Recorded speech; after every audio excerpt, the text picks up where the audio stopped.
ਸਤਿ ਸ਼੍ਰੀ ਅਕਾਲ ਜੀ। ਪ੍ਰੋਗਰਾਮ ਦੇਖ ਰਹੇ ਸਾਰੇ ਦਰਸ਼ਕਾਂ ਦਾ ਸਵਾਗਤ ਹੈ। ਇਸ ਮੰਚ ਜ਼ਰੀਏ ਉਹਨਾਂ ਸਟੂਡੈਂਟ ਦੀ ਗੱਲ ਕੀਤੀ ਜਾਂਦੀ ਜਿਹੜੇ ਵਿਦੇਸ਼ ਜਾ ਕੇ ਪੜ੍ਹਨ ਦਾ ਸੁਪਨਾ ਵੇਖਦੇ ਨੇ, ਕਿਸ ਤਰੀਕੇ ਦੇ ਨਾਲ ਉੱਥੇ ਜਾ ਕੇ ਪੜ੍ਹਾਈ ਕੀਤੀ ਜਾਵੇ, ਕਿਸ ਤਰੀਕੇ ਨਾਲ ਇੱਕ ਚੰਗਾ ਕੋਰਸ ਚੰਗਾ ਕਾਲਜ ਲਿਆ ਜਾਵੇ। ਇਸ ਰਸਤੇ ਤੇ ਕਾਫੀ ਰੁਕਾਵਟਾਂ ਕਾਫੀ ਹਰਡਲ ਵੀ ਬਣੀਆਂ ਨੇ, ਕਾਫੀ ਮਿਸਗਾਈਡੈਂਸ ਵੀ ਜਿਹੜੀ ਦੇਖਣ ਨੂੰ ਮਿਲਦੀ। ਸੋ ਸਾਡੀ ਕੋਸ਼ਿਸ਼ ਰਹਿੰਦੀ ਕਿ ਐਕਸਪਰਟ ਨੂੰ ਸੱਦਾ ਦਿੱਤਾ ਜਾਏ, ਉਹਨਾਂ ਦੇ ਤੱਕ ਤੁਹਾਡੇ ਸਵਾਲ ਪਹੁੰਚਾਏ ਜਾਣ, ਚੰਦ ਕੁ ਮਿੰਟ ਦਾ ਜਿਹੜਾ ਸਮਾਂ ਉਸ ਵਿੱਚ ਵੱਧ ਤੋਂ ਵੱਧ ਜਾਣਕਾਰੀ ਦੇਣ ਦੀ ਕੋਸ਼ਿਸ਼ ਕੀਤੀ ਜਾਏ, ਇੱਕ ਅਵੇਅਰਨੈਸ ਜਿਹੜੀ ਲਿਆਉਣ ਦੀ ਕੋਸ਼ਿਸ਼ ਕੀਤੀ ਜਾਂਦੀ ਹੈ। ਸੋ ਅੱਜ ਵੈਸਟਰਨ ਓਵਰਸੀਜ਼ ਤੋਂ ਇੱਕ ਵਾਰ ਫਿਰ ਤੋਂ ਪ੍ਰਦੀਪ ਬਾਲਿਆਨ ਜੀ ਨੂੰ ਸੱਦਾ ਦਿੱਤਾ ਗਿਆ। ਸਟੂਡੈਂਟ ਦੀ ਕਾਫੀ ਡਿਮਾਂਡ ਰਹਿੰਦੀ, ਕਾਫੀ ਟਰਾਂਸਪੇਰੈਂਸੀ ਦੇ ਨਾਲ, ਕਾਫੀ ਸਿੱਧੇ ਸ਼ਬਦਾਂ ਦੇ ਨਾਲ ਜਿਹੜੇ ਹਰ ਸਵਾਲ ਦਾ ਜਵਾਬ ਵੀ ਦਿੰਦੇ ਨੇ। ਸੋ ਪਹਿਲਾਂ ਸਵਾਗਤ ਕਰ ਲਾਂਗੇ ਪ੍ਰਦੀਪ ਜੀ, ਬਹੁਤ ਬਹੁਤ ਸਵਾਗਤ ਹੈ ਜੀ। ਥੈਂਕ ਯੂ ਸਰ ਜੀ। ਮੈਂ ਕੈਨੇਡਾ ਤੋਂ ਸ਼ੁਰੂਆਤ ਕਰਾਂਗਾ। ਅੱਜ ਕੈਨੇਡਾ ਦੇ ਲਈ ਹਰ ਇੱਕ ਸਟੂਡੈਂਟ, ਜੇਕਰ ਜੇ ਵਿਦੇਸ਼ ਜਾਣ ਵਾਲੇ ਸਟੂਡੈਂਟ ਦੇਖੀਏ ਤਾਂ ਵੱਡੀ ਤਾਦਾਦ ਅੱਜ ਕੈਨੇਡਾ ਦੇ ਲਈ ਹੈ। ਸੋ ਕਿਤੇ ਨਾ ਕਿਤੇ ਕੋਰਸ ਵੀ ਖਤਮ ਹੋ ਗਏ, ਜਨਵਰੀ ਇਨਟੇਕ ਦੇ ਲਈ ਜ਼ੋਰਾਂ ਸ਼ੋਰਾਂ ਨਾਲ ਅਪਲਾਈ ਕੀਤਾ ਜਾ ਰਿਹਾ, ਤਿਆਰੀਆਂ ਚੱਲ ਰਹੀਆਂ ਨੇ। किस तरह के कॉलेज, किस तरह के कोर्स बचे ने जिन्होंने हुण स्टूडेंट अप्लाई कर सकता है? देखिए, मेजोरिटी ऑफ द स्टूडेंट्स अगर हम नॉर्थ इंडिया की बात करें तो वो कनाडा ही जाता है। जिस बच्चे का 6 पॉइंट आ गया, ठीक है, नो लेस देन 5.5, तो वो दे आर थिंकिंग कि अभी मुझे कनाडा ही जाना है। तो मैक्सिमम स्टूडेंट्स कनाडा के हैं। और पिछले इनटेक की बात करें, आप लोगों के आशीर्वाद से, स्टूडेंट्स के सहयोग से और भगवान के आशीर्वाद से, माँ बाप के आशीर्वाद से हमने मोर देन 200 स्टूडेंट्स को वीज़ा दिया और सक्सेस रेट काफ़ी हमारा अप्रोक्स 99% रहा। मतलब मोस्टली जिसकी फाइल लगाई उसका वीज़ा रहा।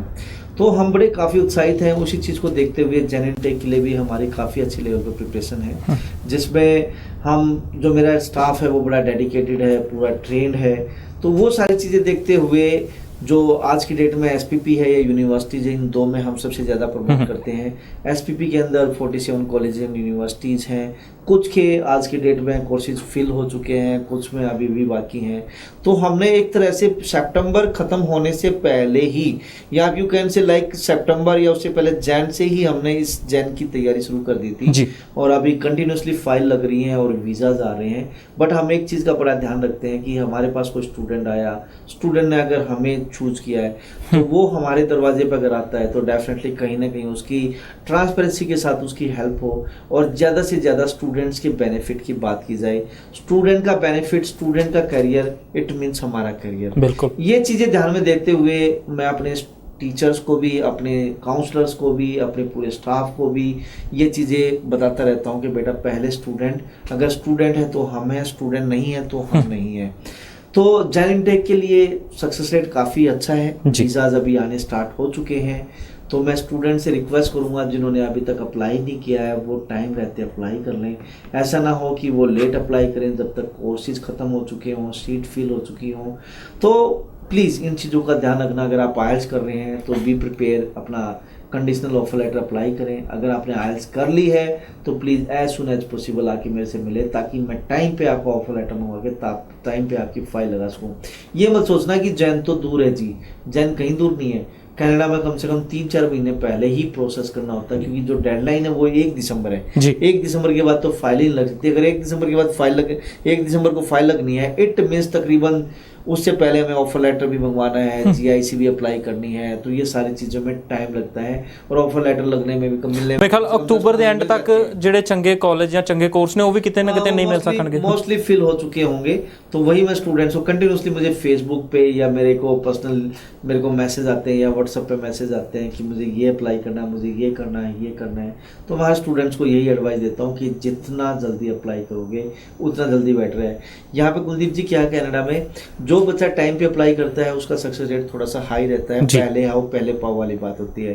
तो अगेन आप मेरे छोटे भाई बहन जो भी हैं, आप प्लीज़ जहाँ पे भी बैठे हैं, अगर आप मेरे तक पहुँच सकते हो तो मेरे तक पहुँचे, अदरवाइज कहीं और से भी अप्लाई करना है तो अप्लाई करो, but be on time please. जी, एक टाइटनेस ਜਾਂ ਇੱਕ ਸਖਤਾਈ ਦੇਖਣ ਨੂੰ ਮਿਲੀ ਸੀ ਸਤੰਬਰ ਇਨਟੇਕ ਦੇ ਵਿੱਚ। ਇੰਟਰਵਿਊ ਆਈ ਸੀ ਕੁਝ स्टूडेंट ਦੀ, ਜਨਵਰੀ ਦੇ ਵਿੱਚ किस तरह ਦਾ आलम है? देखिए सर, जो इंटरव्यूज़ आए हैं वो चीज़ें, उसमें से मेरा भी 1-2 स्टूडेंट्स हैं जिसके इंटरव्यूज़ आए थे। एम्बेसी जो इंटरव्यू ले रही थी वो कहीं ना कहीं ये चीज़ का देखना चाह रही थी, कहीं दाखिलेबाजी तो नहीं है जी। लाइक परसेंटेज कम हो, बैंड स्कोर बहुत हाई हो, या परसेंटेज एवरेज हो, बैंड स्कोर बहुत हाई हो, या परसेंटेज हाई हो, आइल स्कोर कम हो। तो ये सारी चीज़ें वो देख रही थी, कहीं ऐसा ना हो, क्योंकि आज की डेट में कुछ ऐसे भाई कुछ ऐसे कंसल्टेंट भी मार्केट में बैठे हैं जो इलीगली काम कर रहे हैं, लाइक 33% वाले बच्चे को 66% या 93% बना देते हैं जी जी, या फिर आइल्स में सेटिंग कर लेते हैं। तो वो एम्बेसी तक कहीं ना कहीं वो चीज़ें पहुंच चुकी हैं। उन सब चीज़ों को देखते हुए उन्होंने ओकेजनली कुछ स्टूडेंट्स उठाए, उन स्टूडेंट्स के इंटरव्यूज लिए। जो स्टूडेंट्स को अगर मान लो किसी ने फेक काम करे रखा होगा तो वो कॉन्फिडेंटली नहीं बोल सकता, जिस स्टूडेंट्स का ओरिजिनल होगा वो कॉन्फिडेंटली बोल सकता है एम्बेसी में या इंटरव्यूज में। तो वही चीज़ें वो देख के, उन्हीं चीज़ों को देखते हुए उन्होंने वो इंटरव्यूज लिए थे। लेकिन जो हमारे स्टूडेंट्स के आए वो टोटली जेन्युइन थे, उनके वीजे भी आए। मतलब कि जेन्युइन स्टूडेंट ਦੀ ਜੇਕਰ ਗੱਲ ਕਰੀਏ ਉਹਨਾਂ ਨੂੰ ਇਸ ਇੰਟਰਵਿਊ ਤੋਂ ਡਰਨ ਦੀ ਲੋੜ ਨਹੀਂ ਜਾਂ ਉਹਨਾਂ ਉੱਤੇ ਕੋਈ ਇਫੈक्ट नहीं कोई प्रॉब्लम नहीं। और एक चीज़ मैं बताना चाहूँगा, जो स्टूडेंट हमारे पास आता है, वेस्ट ओवरसीज के पास आता है, उसका एक काम तो जरूर रहता है कि मैं अपने स्टाफ को, मैंने अपने काउंसलर्स को भी, अपने पूरी जो जो क्या नाम इंटरव्यू प्रिपरेशन कराते हैं उन सबको पूरा का पूरा इस तरह के लिए अवेयर कर रखा है कि बेटा इंटरव्यू आए ना आए जी, ठीक है, अगर आपने गिदड़ की भी सवारी करनी है, शिकार करना है, तो आपको शेर की तैयारी करनी होगी। बिल्कुल। इंटरव्यू आए ना आए आपको हर एक बच्चे की तैयारी करानी है, ताकि अगर कल इंटरव्यू आ जाए तो बच्चा प्रिपेयर है, अगर इंटरव्यू नहीं भी आता तो भी प्रिपेयर है, कहीं ना कहीं उसके काम आएगा। उसका वीज़ा आ गया तो खाली नहीं जाएगा वो बात, वो एयरपोर्ट पे भी कोई प्रॉब्लम नहीं आएगी, फिर वहाँ जाके कहीं ना कहीं वो अवेयर होगा क्योंकि उसने कुछ ना कुछ तो किया ना। जी जी ਜੀ। ਸੋ ਕੈਨੇਡਾ ਜਿਹੜੇ ਸਟੂਡੈਂਟ ਅਪਲਾਈ ਕਰਨਾ ਚਾਹੁੰਦੇ ਨੇ ਉਹਨਾਂ ਦੇ ਲਈ ਜਨਵਰੀ ਇਨਟੇਕ ਜਿਹੜਾ ਦੇਖਣ ਨੂੰ ਸਮਾਂ ਕਾਫੀ ਬਚਿਆ, ਪਰ ਕਿਤੇ ਨਾ ਕਿਤੇ ਚੰਗੇ ਕਾਲਜ, ਚੰਗੇ ਕੋਰਸ ਦੀਆਂ ਜਿਹੜੀਆਂ ਸੀਟਾਂ ਫੁੱਲ ਹੋ ਰਹੀਆਂ ਨੇ। ਸੋ ਤੁਸੀਂ ਅਪਲਾਈ ਕਰਨਾ ਚਾਹੁੰਦੇ ਹੋ, ਵੈਸਟਰਨ ਓਵਰਸੀਜ਼ ਦੇ ਨੰਬਰ ਫਲੈਸ਼ ਕੀਤੇ ਜਾ ਰਹੇ ਨੇ, ਕਿਸੇ ਵੀ ਵੇਲੇ ਕਾਲ ਕਰ ਸਕਦੇ ਹੋ। 24 ਘੰਟੇ ਵੈਸਟਰਨ ਓਵਰਸੀਜ਼ ਦੀ ਜਿਹੜੀ पूरी टीम ਤੁਹਾਡੀ ਸੇਵਾ ਦੇ ਵਿੱਚ ਹਾਜ਼ਰ है। हर तरह के सवाल का जवाब दिता जाएगा, हर तरह के डाउट कन्फ्यूजन ਨੂੰ दूर किया जाएगा। जी अभी मैं बीच में कुछ कहना चाहूँगा अपने दर्शकों को कि अगर कोई मुझे चंडीगढ़ में मिलना चाहता है तो मैं, मेरा जो सेक्टर 17 वाला ऑफिस है वो शिफ्ट हो चुका है 35C में। मैंने बीच में आपको इंटरप्ट इसलिए किया, हो सकता है कि ये क्वेश्चन आप ना कर पाओ, जरूरी है कि स्टूडेंट्स एक जो आते हैं मेरे से मिलने, कहीं ऐसा ना हो कि वो थोड़ा सा भी, मैं नहीं चाहता कि वो थोड़ा सा भी परेशान हो। जो 17C में हमारा ऑफिस है वो शिफ्ट हो चुका है 35C में, SCO 441 442 सेकंड फ्लोर 35C। निक बेकर रेस्टोरेंट है, उसके सेकंड फ्लोर पे वेस्टर्न ओवरसीज है। सबसे बड़ी पहचान 35C, सेक्टर 35C में आओगे तो आपको बाहर मेरा बोर्ड दिखाई देगा जिसमें मेरा फोटो भी लगा हुआ है, सबसे बड़ी पहचान। और ये कहीं ना कहीं आपके नियरेस्ट भी पड़ता है। 43 बस स्टैंड पे आप उतरोगे, उतरते ही 35C आप ऑटो लोगे 35C आ जाता है, तो 35C में उतरोगे तो बोर्ड बाहर आपको दिखाई देगा, उसमें मेरा फोटो लगा हुआ है। तो ये सबसे बड़ी पहचान है, आप मेरे ऑफिस में इजिली पहुंच सकते हो। एक तो गुड न्यूज ये है कि 35C में हम ऑन रोड आ चुके हैं। 17C में क्या था कि बस स्टैंड पर उतरने के बाद बच्चे को अंदर घुसना होता था, 35C में कहीं ना कहीं बच्चे को रोड से ही मैं नजर आ जाऊंगा। सेकेंडली, हम स्टूडेंट्स की डिमांड के हिसाब से, स्टूडेंट्स या उसके पेरेंट्स के डिमांड के हिसाब से बहुत जल्दी अपने जलंधर में भी आ चुके हैं। हमारा 1 अक्टूबर या अक्टूबर के फर्स्ट वीक के आसपास हमारा प्लान है कि हमारा ऑफिस वहाँ पे ओपन हो जाएगा। AGI बिजनेस सेंटर है, वहाँ पे कंस्ट्रक्शन चला हुआ है, तकरीबन फर्स्ट वीक में हमारा ऑफिस ओपन होगा। तो पंजाब वालों के लिए खुशखबरी है, जो चंडीगढ़ नहीं पहुँच पाते तो कहीं ना कहीं वो स्टूडेंट्स वहाँ मेरे से मिल सकते हैं। और इन सबके पीछे डिसीजन लेने का एक तरीका ये भी था, एक जरूरी ये भी था कि स्टूडेंट हमें कॉल करते थे कि सर पर्टिकुलर मुझे बताइए ये कोर्स मेरे लिए अच्छा है या नहीं है जी। तो मैं पूछता भाई मेरे से अप्लाई नहीं किया, फिर भी आप मेरे से क्यों पूछ रहे हैं? तो बोलते कि आपका इंटरव्यू देखा था, अच्छा लगा जी, लेकिन दूर पड़ता है इसलिए मैं मतलब क्या नाम है चंडीगढ़ नहीं पहुंच, इसलिए अच्छा स्पेशल एडवाइस भी देते थे कि सर एक रिक्वेस्ट करें, एक एडवाइस थी, मैं बोलो कि आप जलंधर ऑफिस क्यों नहीं करते हैं। तो स्टूडेंट्स के डिमांड पे हम चंडीगढ़ में ये जलंधर में ये ऑफिस खोल रहे हैं। आप लोगों का आशीर्वाद, आप लोगों का ਪਿਆਰ ਹਮੇਸ਼ਾ ਜੀ।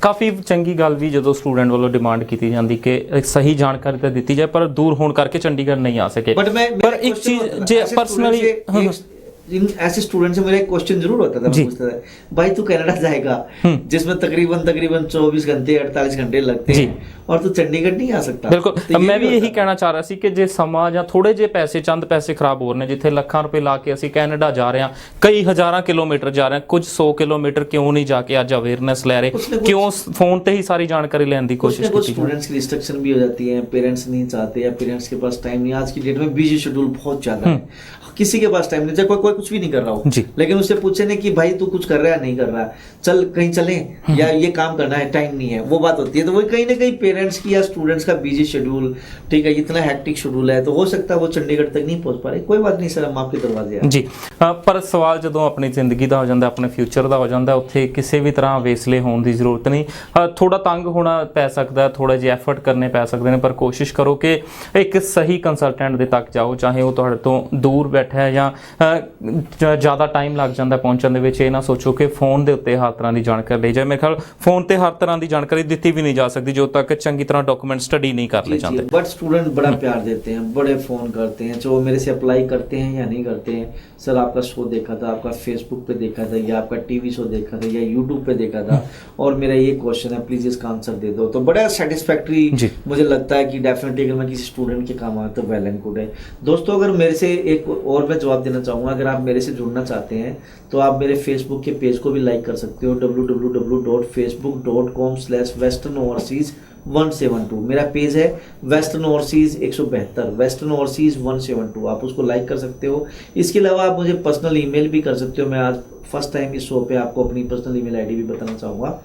प्रदीप PARDWP प्रदीप @western_overseas.com प्रदीप@western-overseas.com पे भी आप मुझे अपने क्वेश्चन लिख सकते हैं। हो सकता है मैं आपको रिप्लाई करूं, हो सकता है मैं आपको कहीं ना कहीं हेल्प कर पाऊं। ਜੀ ਸੋ ਕਾਫੀ ਚੰਗਾ ਲੱਗਦਾ ਜਦੋਂ ਸਟੂਡੈਂਟ ਸਵਾਲ ਭੇਜਦੇ ਨੇ, ਕਿਤੇ ਨਾ ਕਿਤੇ ਜਿਹੜੀ ਆਪਣੀ ਨੌਲੇਜ ਵਿੱਚ ਵੀ ਵਾਧਾ ਹੁੰਦਾ ਹੈ, ਐਕਸਪੀਰੀਅੰਸ ਵੀ ਵੱਧਦਾ ਹੈ। ਸੋ ਕੈਨੇਡਾ ਵੱਲ ਨੂੰ ਮੈਂ ਆਵਾਂਗਾ ਹੁਣ ਜਨਵਰੀ ਇਨਟੇਕ ਦੇ ਲਈ। ਜਿਹੜੇ ਸਟੂਡੈਂਟ ਅਜੇ ਆਇਲਸ ਕਰ ਰਹੇ ਨੇ ਜਾਂ ਦੁਬਾਰਾ ਆਇਲਸ ਕਰ ਰਹੇ ਨੇ, ਕਦੋਂ ਤੱਕ ਅਪਲਾਈ ਕਰਨ, ਕੰਡੀਸ਼ਨਲ ਆਫਰ ਲੈਟਰ ਮੰਗਾਉਣ ਦਾ ਫਾਇਦਾ ਰਹੇਗਾ ਜਾਂ ਨਹੀਂ? देखिए कंडीशनल ऑफर लेटर तो वो आज ही अप्लाई करते हैं, अगर उनको लगता है कि नियरेस्ट वो आयल्स दे सकते हैं, ठीक है, तो वो कंडीशनल ऑफर लेटर तो आज ही अप्लाई करें। 5-4 हज़ार रुपये का मामला है, जब ज़्यादा बड़ी बात नहीं, जहाँ बच्चा 9-10 लाख रुपए लगा सकता है तो कंडीशनल ऑफर लेटर के लिए $100 दे सकते हैं। तो सर आपका $100 का ही रिस्क है, आप प्लीज़ अपना ऑफर लेटर ज़रूर मंगवाइए, कंडीशनल ही भले, लेकिन अगर आपका आईएलटीएस में स्कोर आ जाता है तो कहीं ना कहीं आप ये इनटेक पकड़ सकते हो। तो जितना जल्दी है नियरेस्ट आप आके मिलिए, और ताकि आपका टाइम पे हम ऑफर लेटर मंगवा सकें, चाहे वो कंडीशनल है चाहे अनकंडीशनल है। अगर आपका स्कोर आता है, कंडीशन फुलफिल होती है, तो ये इनटेक पकड़ सकते हो। नहीं तो मई इनटेक की बात करें, मई इनटेक में कोर्सेज कम होते हैं, सिलेक्टेड कॉलेज में सिलेक्टेड कोर्सेज होते हैं, तो फिर सितंबर पे बात जाएगी। तो प्लीज़ अपना बी ऑन टाइम, आप टाइम पे अपना कंडीशनल ऑफर लेटर अप्लाई जी।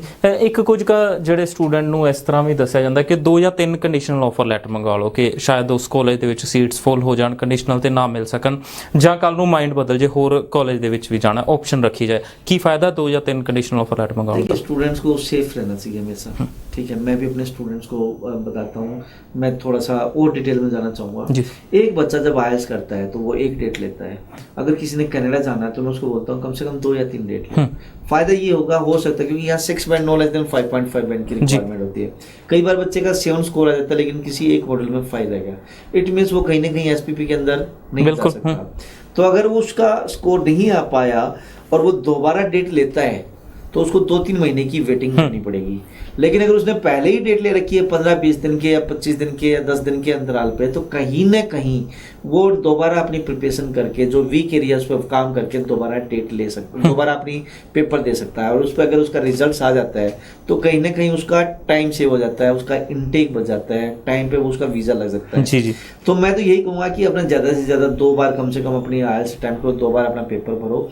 उसी हिसाब से बात आती है कंडीशनल ऑफर लेटर है या अनकंडीशनल ऑफर लेटर है। जहाँ 10 लाख रुपए बच्चा लगा सकता है तो वो 2 या 3 ऑफर लेटर मंगवा लेता है तो ज़्यादा फायदा। कहीं ना कहीं बच्चे के पास हो सकता है कि एक का टाइम पे ना आए, हो सकता है दूसरे का टाइम पे आ जाए, तो फायदा यही होगा कि अपना सेफ रहो, दोनों हाथों में लड्डू रखो, 2 कॉलेज में ज़रूर अप्लाई करो ताकि टाइम पे आपका ऑफर लेटर आता है। कई बार क्या होता है कि आपने एक ही कॉलेज में अप्लाई किया और बाद में पता लगता है कि कहीं ना कहीं बच्चे को कहीं से कुछ बात पता लगती है या वो रिसर्च करता है, उसको लगता है यार मेरा रॉन्ग डिसीजन है, मैंने गलत कोर्स में एडमिशन ले लिया।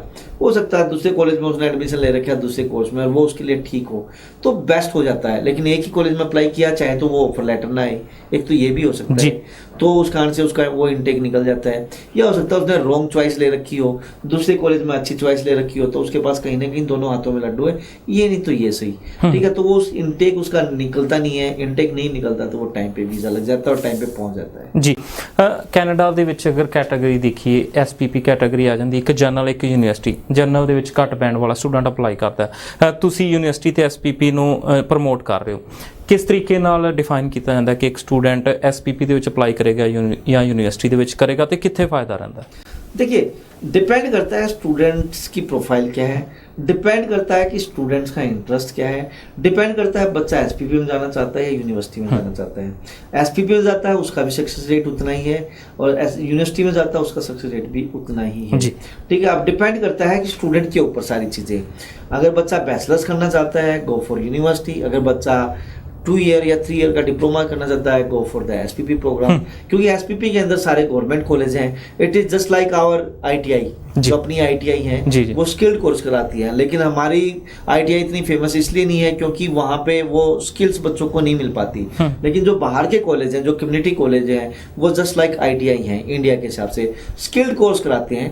कई बार स्किल्ड कोर्स जो 2 साल का या 3 साल का कोर्स करता है और जेन्युइन तरीके से करता है, तो कई बार बैचलर से ज़्यादा उसकी इनकम होती है, पैकेज होता है। तो हम इसको मतलब आज की डेट में जो SPP चल रहा है अच्छे लेवल पे चल रहा है, और बच्चे अगर पढ़ते हैं तो वो बहुत अच्छे लेवल पे सक्सेस होते हैं। तो ना तो मैं SPP को कम आंक सकता, ना मैं यूनिवर्सिटी को ज़्यादा आंक सकता, लेकिन अब स्टूडेंट्स की चॉइस की बात है। अगर उसको बैचलर्स करना है, गो फॉर द यूनिवर्सिटी। ठीक है, हाँ फीस थोड़ी सी ज़्यादा होगी लेकिन डिग्री मिल रही है। अगर उसको शॉर्ट टर्म जाना है, 2 ईयर या 3 ईयर के प्रोग्राम में जाना है, तो गो फॉर द SPP कॉलेज, जिसकी फीस भी कम है, थोड़ी सी लीनेंसी भी है और हाई एजुकेशन है। तो दोनों अच्छे हैं जी। ਸੋ ਸਭ ਮੇਰੀ ਕੋਸ਼ਿਸ਼ ਰਹੇਗੀ ਕਿ ਵੱਧ ਤੋਂ ਵੱਧ ਸਵਾਲ ਜਿਹੜੇ ਪ੍ਰਦੀਪ ਜੀ ਦੇ ਨਾਲ ਜੇ ਸਾਂਝੇ ਕੀਤੇ ਜਾਣ, ਪਰ ਫਿਰ ਵੀ ਕੋਈ ਵੀ ਸਵਾਲ ਤੁਹਾਡੇ ਮਨ ਵਿੱਚ ਰਹਿ ਜਾਂਦਾ ਹੈ ਸ਼ੋਅ ਦੇ ਦੌਰਾਨ ਜਾਂ ਸ਼ੋਅ ਤੋਂ ਬਾਅਦ, ਸਕਰੋਲ ਕੀਤੇ ਜਾ ਰਹੇ ਨੰਬਰਾਂ 'ਤੇ ਕਾਲ ਕਰ ਸਕਦੇ ਹੋ, ਹਰ ਤਰ੍ਹਾਂ ਦਾ ਸਵਾਲ ਸਾਂਝਾ ਕਰ ਸਕਦੇ ਹੋ। USA ਦੀ ਗੱਲ ਕਰੀਏ ਜੇਕਰ, ਵਿਦ ਔਰ ਵਿਦਆਊਟ ਆਇਲਸ ਦੀ ਐਡ ਚੱਲ ਰਹੀ ਸੀ, ਹੁਣ ਵੀ ਚੱਲਦੀ ਹੈ, ਤੁਸੀਂ ਕਿਸ ਤਰ੍ਹਾਂ ਦੇ ਪ੍ਰੋਗਰਾਮ ਲੈ ਕੇ ਆਏ ਹੋ USA ਵਾਲੇ स्टूडेंट ਲਈ? देखिए सर, USA में मोर देन 35 और 40 यूनिवर्सिटीज़ को मैं रिप्रेजेंट कर रहा हूँ, कॉलेज और यूनिवर्सिटीज़ को। टाइम टू टाइम अलग अलग चैनल्स पे मैं फॉरनर्स को भी लेके आया हूँ, डेलीगेट्स को भी लेके आया हूँ। हर दूसरे दिन कोई ना कोई डेलीगेट्स मेरे चंडीगढ़, अम्बाला, कुरुक्षेत्र, करनाल ऑफिस में होता है US को रिप्रेजेंट करने के लिए। तो हमें तो सर सक्सेस चाहिए, सक्सेस। अगर मेरी तो एक फिलोसफी है, एक स्टूडेंट मेरे पास आता है तो मैं बेस्ट से बेस्ट स्टूडेंट के लिए कर पाऊँ, उसका वीज़ा लगे। ठीक है, तो मैं रिकमेंड करूँगा उन स्टूडेंट्स को जिन बच्चों की कम्युनिकेशन स्किल्स बहुत अच्छे हैं और जो ये लिखवा सकते हो कि MOI, medium of instruction is in English, तो हम विदाउट IELTS भी एक्सेप्ट कर सकते हैं। लेकिन सिर्फ उन स्टूडेंट्स के लिए जिसकी कम्युनिकेशन स्किल्स अच्छी है, उसको पूरी एक मतलब सिस्टम से गुजरना होगा। मैं खुद उस बच्चे का या मेरी काउंसलर उस बच्चे का टेस्ट लेंगे, अगर लगता है हमें कि यह स्टूडेंट इज कैपेबल तो we can accept without IELTS। Otherwise हम स्टूडेंट को रिकमेंड करते हैं फर्स्ट डू IELTS में अच्छा स्कोर लेके आओ। की रिक्वायरमेंट्स ने IELTS वाला स्टूडेंट? अगर कोई बच्चा बैचलर्स प्रोग्राम के लिए जा रहा है, 6 बैंड नो लेस देन 5.5 की है, लेकिन कुछ प्रोग्राम ऐसे हैं जो 5.5 पे भी हैं। जो मास्टर्स में जा रहा है वो 6 पे भी है और 6.5 बैंड पे भी है। और साथ साथ में मैं रिकमेंड करता हूँ अंडर ग्रेजुएट स्टूडेंट्स को वो सेट का टेस्ट करें। जो बैचलर्स हैं वो GRE या GMAT का कोर्स करें, ताकि सक्सेस रेट कहीं ना कहीं और ज़्यादा अच्छा रहे। लेकिन अगेन, जिस बच्चे के कम्युनिकेशन स्किल्स अच्छे हैं, कम डेफिनेटली स्टूडेंट्स के लिए हम बैठे हैं जी। बजट कितना को रहता है या फीस देखिए, फंड्स देखिए जो USA एक स्टूडेंट अप्लाई करता है? फंड जो दिखाने हैं करंट एक्सेप्टेबल है, ठीक है, एनीबडी कैन स्पॉन्सर। लेकिन स्टूडेंट्स को हम रिकमेंड करते हैं कि चाहे करंट फंड दिखाओ, लेकिन स्पॉन्सर अपने आपके ब्लड रिलेशन में हो, मम्मी पापा, दादा दी, भाई बहन। और अगर बात करें खर्चे की, बच्चे की 6 उसने वीज़ा लगने के बाद फीस देनी, बिफोर वीज़ा तो वही 30-40,000 खर्चा होता है, जिसमें एप्लीकेशन फीस है या I-20 के थोड़े बहुत चार्ज हैं, या फिर वो अपना क्या नाम है एम्बेसी फीस है या सर्विस फीस है। तकरीबन 40,000 मैक्सिमम 50,000 बच्चे का खर्चा आ जाता है। वीज़ा लगने के बाद बच्चे को फीस देनी होती है, वो 6 मंथ की भी दे सकता है, साल की भी दे सकता है। अप्रोक्स 8 लाख से लेके 12 लाख रुपए तक बच्चे का खर्चे का आ जाता है बाहर जाने जी। UK ਦੀ ਗੱਲ ਕਰ ਰਹੇ ਸੀ, ਮੇਰੇ ਖਿਆਲ ਮੈਂ ਟੌਪਿਕ ਭੁੱਲ ਗਿਆ ਸੀ। ਤੁਸੀਂ ਦੱਸ ਰਹੇ UK ਦਾ ਰੀਸੈਂਟਲੀ ਵੀਜ਼ਾ ਲਿਆ, किस तरह की प्रोफाइल सी, कितने को टाइम के लिए वीज़ा आया? अभी मतलब गुड न्यूज़ है कि एक स्टूडेंट्स का हमारा अभी वीज़ा आया है, क्योंकि लोग कोई नहीं बोलता कि UK करो, UK करो। वो भी आज की डेट में प्रोग्राम चल रहा है जिसमें इंग्लिश प्रोग्राम का, जिसमें सक्सेस रेट बहुत कम है, लेकिन हमने वो भी कर रहे हैं। इसके अलावा हमने क्या नाम है एक बच्चे को बैचलर्स के लिए भेजा है, गुरजोत स्टूडेंट्स का नाम है, मोरिंडा से बिलोंग करता है।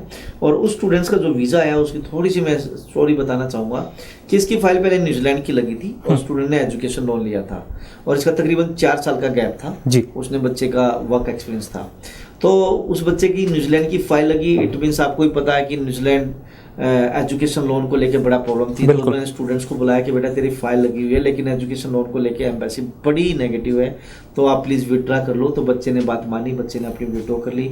तो सेकंड उसकी प्रेफरेंस थी कि मैं UK जाना चाहता हूँ। तो हमने उसको स्कॉटलैंड भेजा, university of the west Scotland एक यूनिवर्सिटी है, बहुत अच्छी स्कॉटलैंड में है। और बच्चे का वैसे जो बैंड स्कोर था वो क्या नाम है IDP से, ब्रिटिश काउंसिल से उसने दिया था, जो कि उसमें नहीं चलता है, वहाँ UKVI वाली IELTS ज़्यादा चलती है। जी।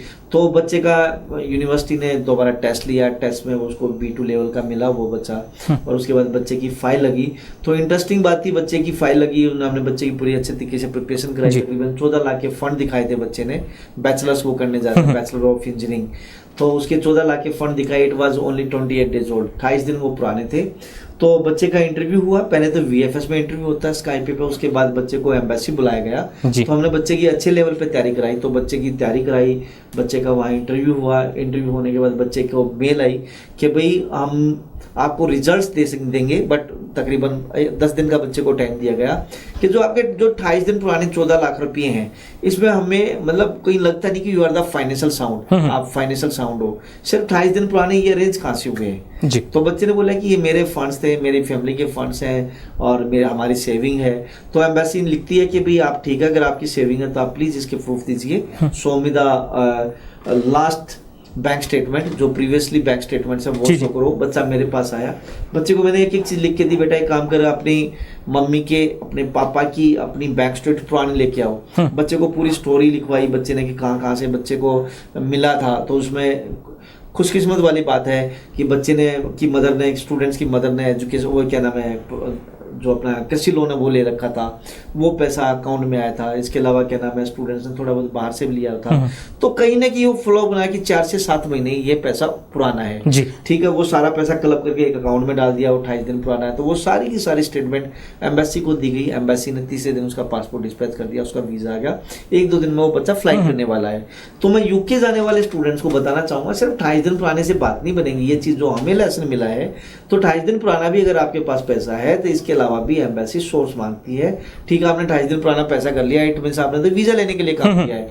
तो एम्बेसी बट जानना चाहती है कि 28 दिन पुराने तो ठीक है, पुरानी आपकी फ्लो क्या है, आपकी मतलब फैमिली की इनकम क्या है, कितनी क्या सोर्स है, किस तरह से पैसा आ रहा है, कहीं ये चीजें मैनेज तो नहीं हो रही। तो जो स्टूडेंट्स यूके लगाना चाहता है उन सब के लिए मैं एक ही रिकमेंड करूंगा, जो भी पैसा वो 28 दिन पुराना भी दिखाना चाहते हैं उसके सोर्स के साथ दिखाएं। ਸਮਾਂ ਖਤਮ ਹੋਣ ਕਰਕੇ ਚਰਚਾ ਨੂੰ ਅੱਗੇ ਨਹੀਂ ਵਧਾ ਸਕਾਂਗੇ। ਧੰਨਵਾਦ ਪ੍ਰਦੀਪ ਜੀ ਸ਼ੋਅ ਦੇ ਵਿੱਚ ਆਉਣ ਲਈ।